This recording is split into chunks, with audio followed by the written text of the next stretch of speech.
អរុនសួស្តីពុកម៉ែបងប្អូនតាគ្នាស្វាគមន៍សាជាថ្មីមកជួបយាយយើង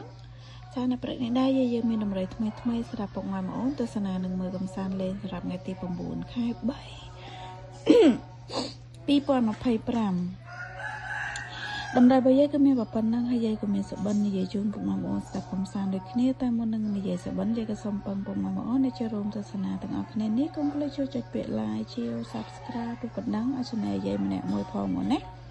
ចាឬក៏ចង់បានតម្រុយតាមមកក៏កុំភ្លេចចុចនៅលើ link និយាយដាក់នៅលើតម្រុយនឹងផងចាអរគុណច្រើនពុកម៉ែបងប្អូនណាតាមអញ្ចឹងពុកម៉ែបងប្អូនចូលមកស្ដាប់សុបិនយាយយប់មិញនេះយាយសុបិនឃើញយាយនឹងហែលទឹកចាហែលទឹកម្នាក់ឯងរបៀបដូចហែលទឹកសមុទ្រនៅគៀនច្រាំងអញ្ចឹងណាចាតែធំកអីដែរហ្នឹងហើយឃើញហែលទឹកស្រាប់តែមនុស្សប្រុសហ្នឹងគេឈរនៅមាត់សមុទ្រហ្នឹងម្នាក់គេប្រាប់ថាឲ្យឡើងមកវិញមកហើយឃើញ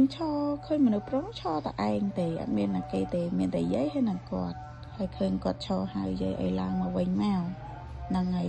អញ្ចឹងយាយក៏កាត់យក19 17 18 57 58 8 57 8 51 9 17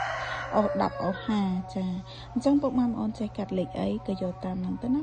ចាហើយក៏ជូនពរហេងសំណាងល្អទាំងអស់គ្នាអញ្ចឹងវីដេអូយាយក៏មានតែប៉ុណ្្នឹងទេជួបគ្នានៅវីដេអូក្រោយថ្ងៃនេះរឿងអត់សូវស្រួលខ្លួន